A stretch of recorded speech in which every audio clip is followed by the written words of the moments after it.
Welcome to the Deep Dive, the show where we take a stack of sources, extract the most important nuggets of knowledge, and help you get truly well-informed quickly. Okay, let's unpack this. Today, we're diving deep into a topic that touches so many lives and is constantly evolving in our understanding. Autism.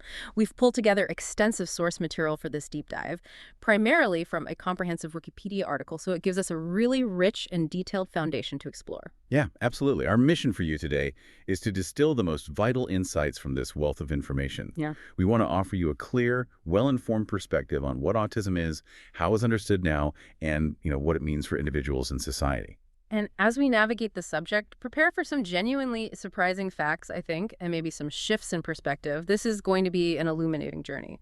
So let's start with the fundamental definition. Autism, officially known as autism spectrum disorder, or ASD. It's fundamentally a neurodevelopmental condition. That's our starting point. Right.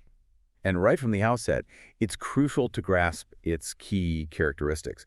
These are often expressed as differences or maybe difficulties in social communication and interaction, also a preference for predictability and routine, unique sensory processing differences, often very focused interests, and repetitive behaviors. Okay, so those are the core areas. Yes, but for a formal diagnosis, these characteristics have to cause clinically significant challenges.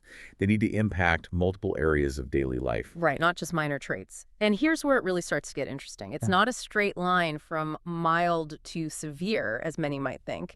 This is precisely why it's called a spectrum, isn't it? Exactly. Presentations vary immensely. You see support needs ranging from minimal, maybe individuals who are largely independent, Okay. all the way to needing 24-hour care.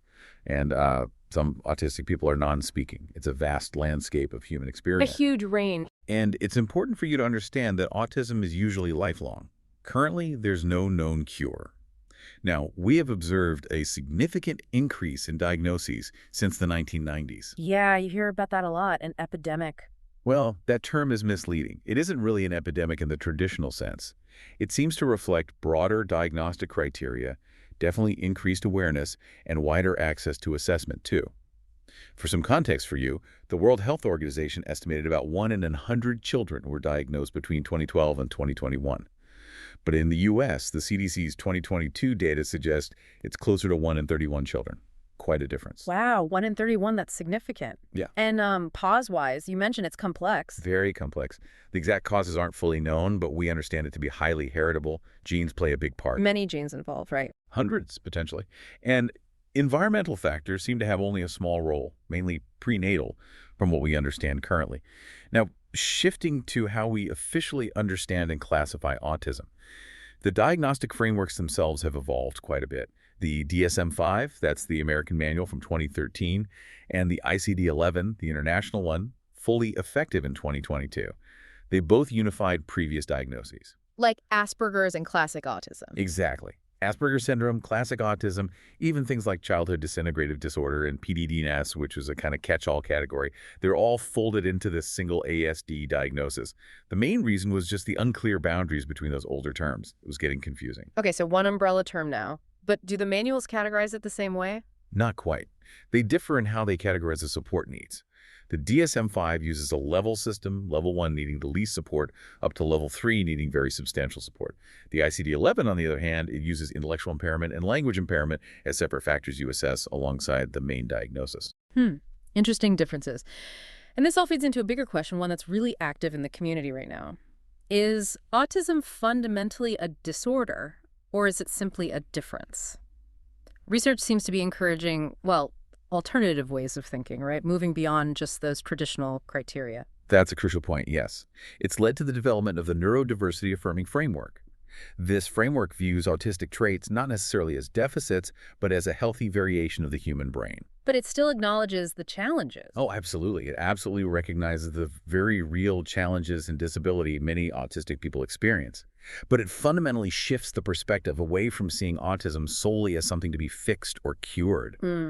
And this influences language, too.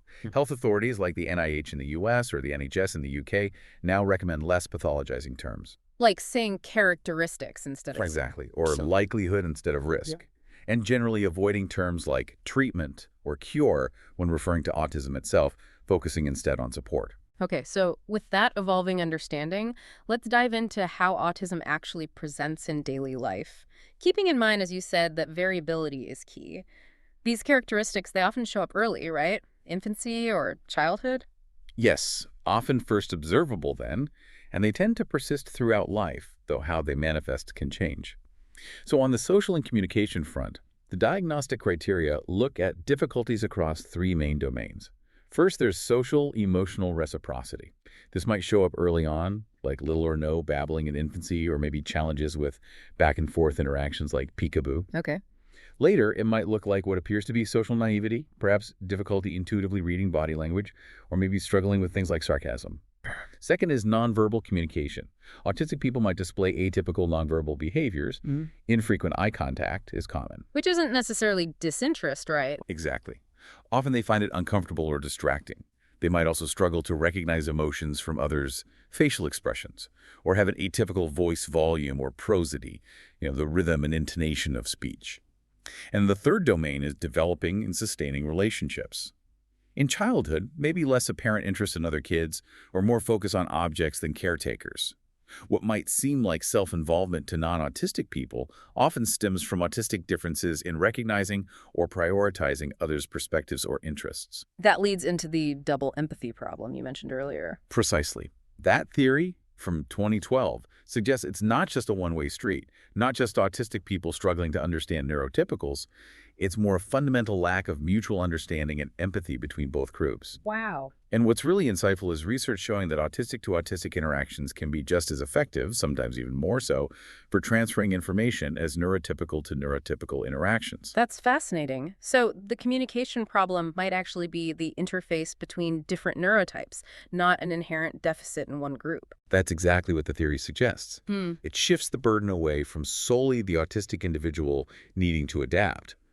Autistic people often create shared understanding in their own ways, too, using maybe a generous assumption of common ground or having a low demand for coordination in conversations. And conversations might follow intense interests. You called it monotropism. Yes, monotropism. Yeah. It's like having an attention system that tends to focus very deeply on one or just a few interests at a time. This intense focus isn't necessarily a deficit. It's how many autistic individuals gather information, build understanding, and often develop really unique areas of expertise. That makes so much sense. It reframes restricted interests entirely. Another huge and often hidden part of this is masking or camouflaging. Could you unpack that for us? Sure, masking is when autistic individuals consciously or unconsciously develop coping mechanisms to appear more neurotypical, essentially hiding their artistic traits. Why do they do that?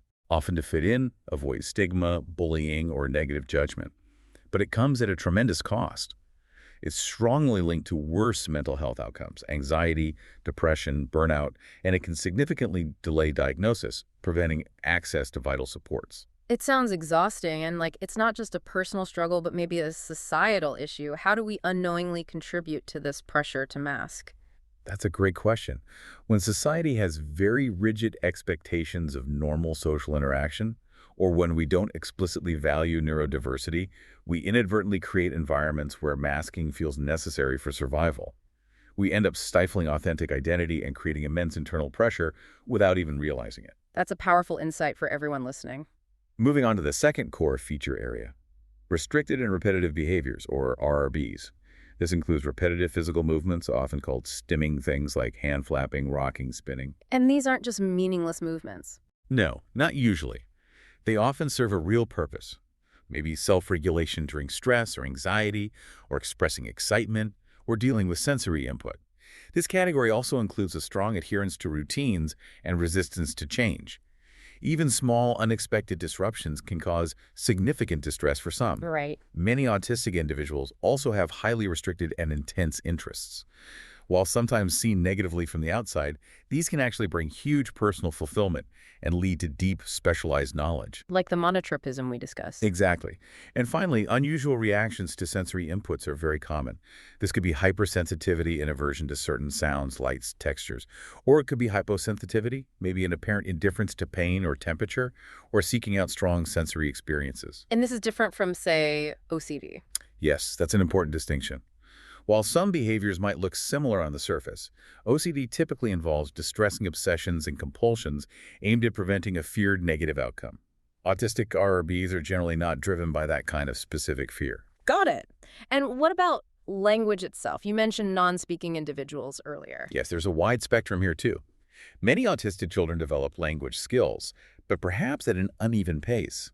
And estimates suggest about 25 to 35% of autistic school-aged children are non-speaking or minimally speaking, meaning they use few or no spoken words. But they might communicate in other ways. Absolutely. Augmentative and alternative communication, AAC, is vital. On the other end, some autistic children exhibit hyperlexia. They can read incredibly well, often self-taught, before school age, sometimes before they speak fluently. Such fascinating contrasts. Now, you touched on mental health risks earlier, and the statistics sounded quite stark. They are, unfortunately. Self-injurious behavior, SIB, is about 3 times more common in autistic people compared to the general population.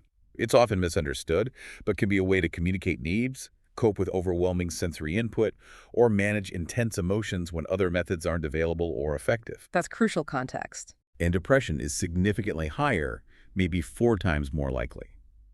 Suicidality is also a major concern. Research suggests about a quarter of autistic youth and maybe a third of all autistic adults have experienced suicidal thoughts. And tragically, they are about 3 times as likely to attempt suicide. Those numbers are incredibly sobering. What drives these risks? It's complex, but common risk factors include difficulties with communication, challenges regulating sensory input, the immense strain of masking we talked about, and, very importantly, high rates of victimization, things like bullying, social exclusion, and even higher rates of sexual assault compared to neurotypical peers. That's heartbreaking. It really underscores the need for better support and understanding. Beyond the formal diagnoses, autistic people often talk about other challenging experiences, right? Things like burnout. Yes, exactly. These aren't formal diagnoses in the DSM or ICD yet, but they reflect very real, significant daily challenges. Autistic fatigue or burnout is a big one. It's described as this profound, prolonged state of exhaustion, mental, physical, emotional. It's distinct from occupational burnout. What causes it? Often, it's the cumulative effect of navigating a world not designed for autistic neurology, the constant effort of camouflaging or masking autistic traits. Things that can help ameliorate it include reducing masking, allowing more stimming, engaging in those special interests, and having downtime. Then there's something called autistic inertia. Yes, that feeling of being stuck. Yeah. Difficulty initiating tasks, transitioning between activities, or even stopping an activity once started. You might intellectually know you need or want to do something like get out of bed, but feel physically unable to start the motion. It's not laziness or lack of motivation. That sounds incredibly frustrating. It can be. And related to overwhelm, you have meltdowns and shutdowns. Meltdowns are often more externalized, maybe crying, shouting, physical actions. It's an intense response to being completely overwhelmed, often by sensory or social overload. Shutdowns are more internalized. The person might withdraw, become unable to speak or respond, seem zoned out. It's like their system temporarily powers down to cope with the overload. Understanding the triggers like sensory overload or unexpected changes and offering quiet space or reducing demands seems key then. Absolutely. Patience, reducing pressure, providing a safe, quiet space can make a huge difference in those moments. What other features might people notice? Well, there's often what's called a spiky skills profile. This means having strong abilities in some areas, sometimes very advanced, contrasting sharply with weaker abilities in others. So not an even development across the board. Exactly.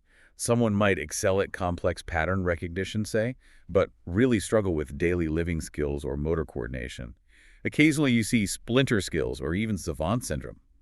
These are rare talents, maybe in music, math, or memory, that appear remarkable and somewhat isolated from overall abilities. Right. We also commonly see motor difficulties maybe affecting 60 to 80% of autistic individuals. Things like poor muscle tone, issues with motor planning or coordination, sometimes toe walking. And I imagine caregivers face unique challenges too. Definitely. Caregivers, especially parents, often report increased stress and can face affiliate stigma by association.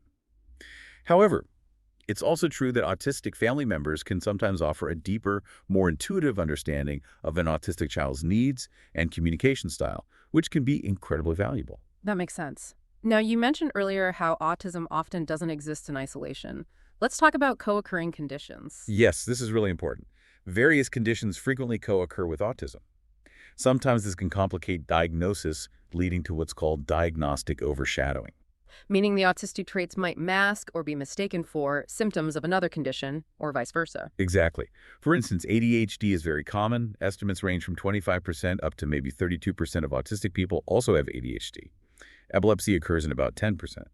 Intellectual disabilities are present in around 30% to 40% of autistic individuals, though that means the majority do not have an intellectual disability. Okay. We also see high rates of anxiety disorders, maybe 17% to 23%, depression around 9% to 13%, and OCD, obsessive compulsive disorder, in about 7% to 10%.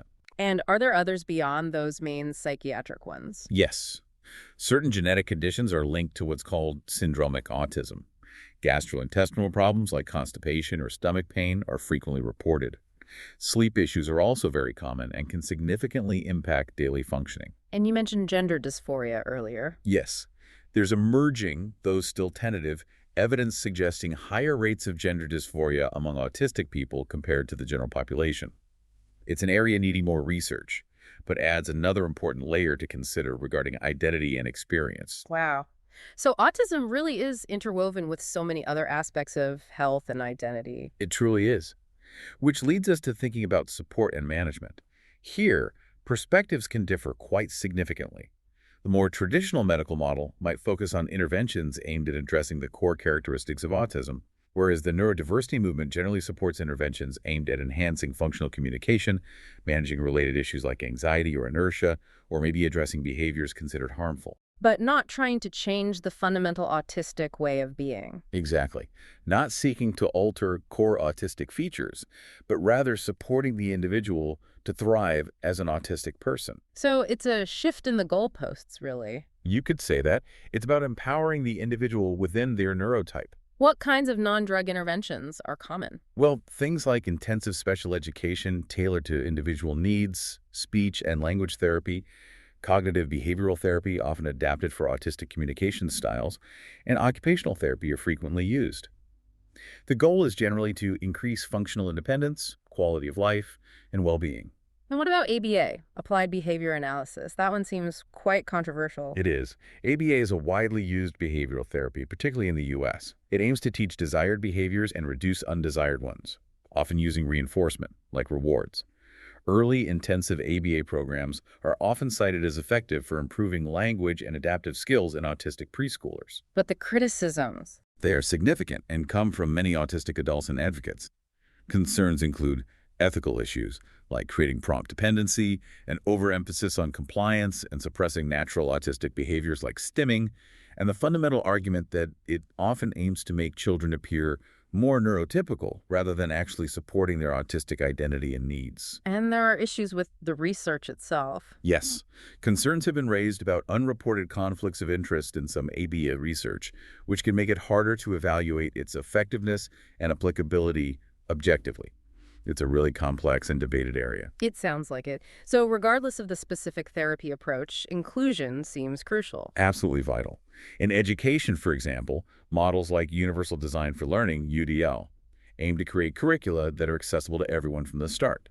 But autistic students still face huge barriers: overwhelming sensory environments, social anxieties, high rates of bullying, which can sometimes lead to emotionally based school non-attendance. And in the workplace. Similar challenges.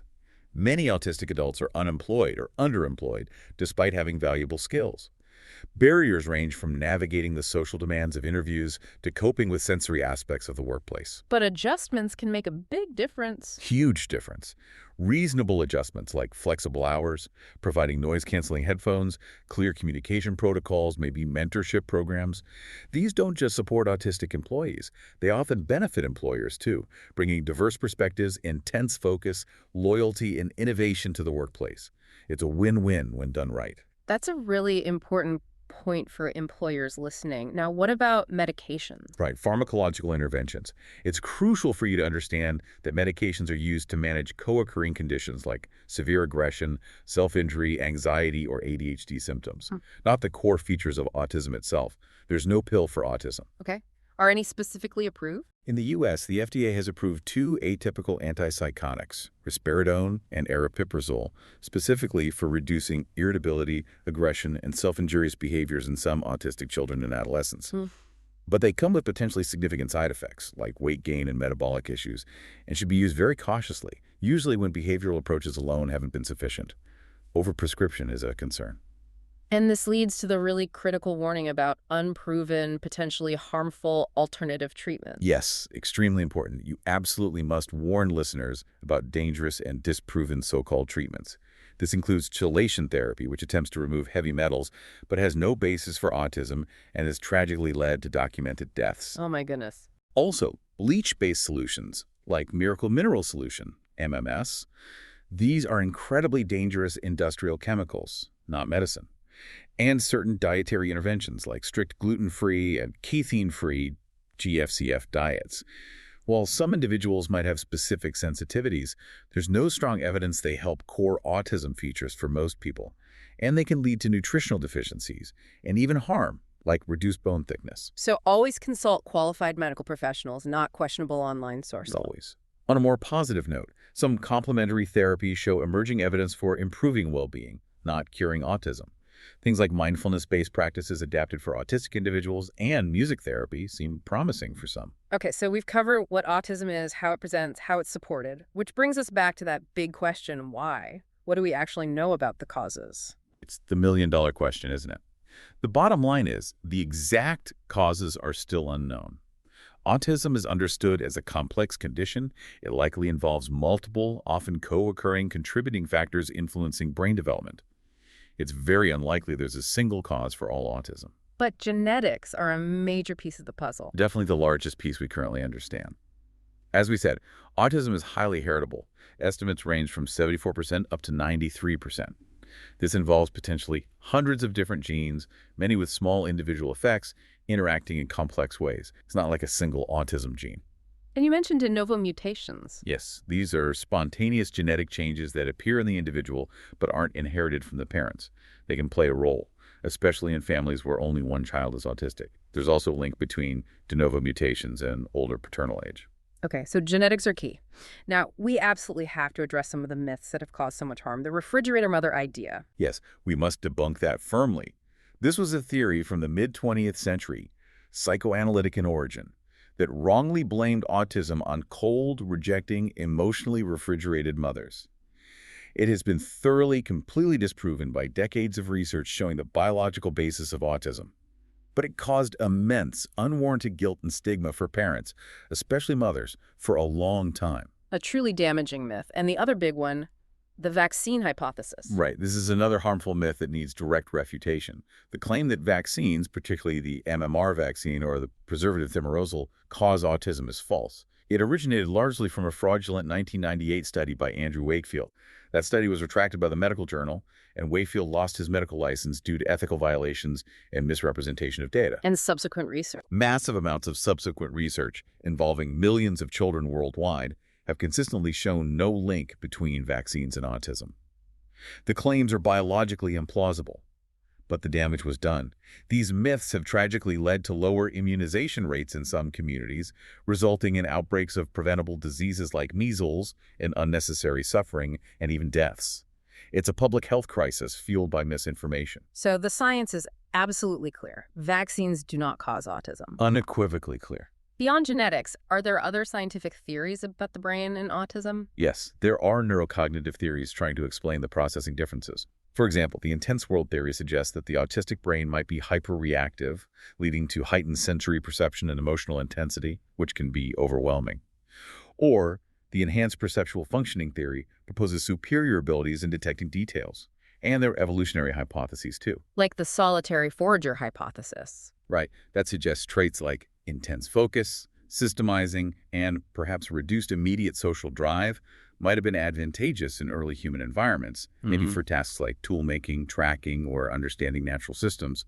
These are still hypotheses, of course. Fascinating ideas. So turning to autism in society, what do we know about demographics? You mentioned prevalence earlier. Yes, the WHO estimate around 1 in 100 globally.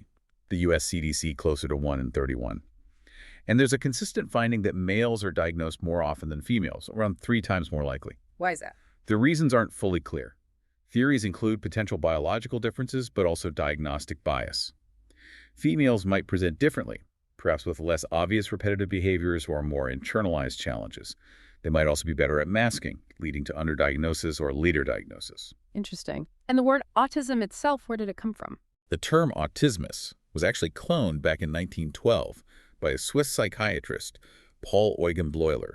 He derived it from the Greek word autos, meaning self, initially to describe withdrawn symptoms in schizophrenia.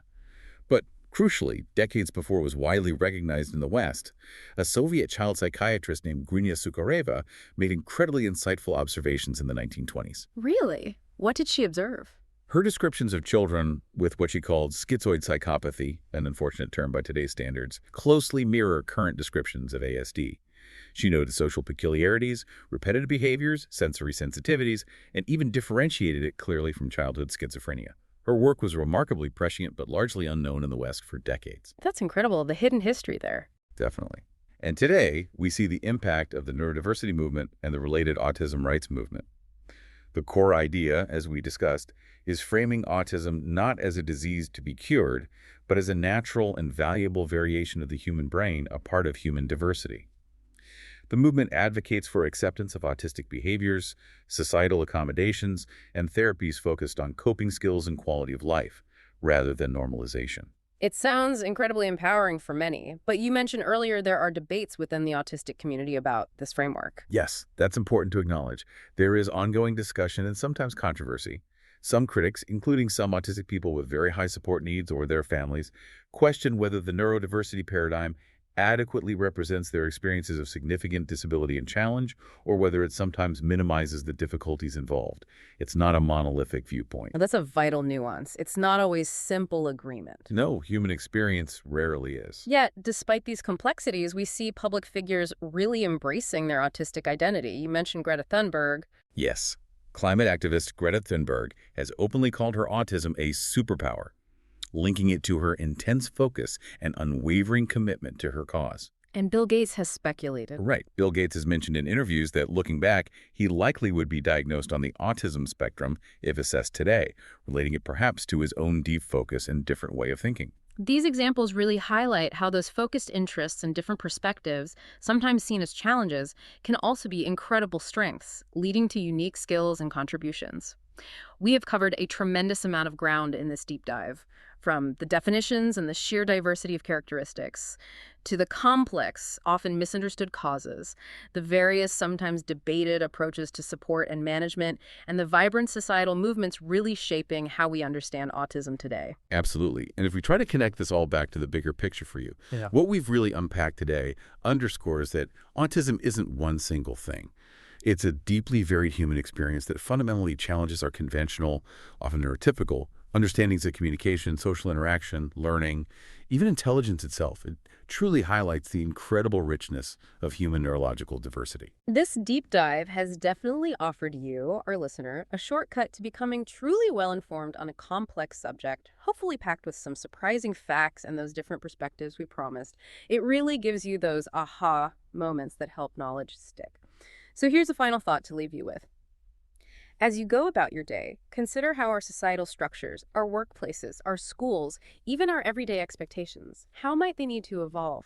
Not just to accommodate autistic people in a minimal sense, but to genuinely embrace, learn from, and value the unique ways of being, thinking, and perceiving the world that neurodiversity brings. What might embracing that fully mean for creating a richer, more inclusive, and maybe even more innovative society for absolutely everyone? Thanks for joining us on the deep dive as we explored this fascinating and important subject.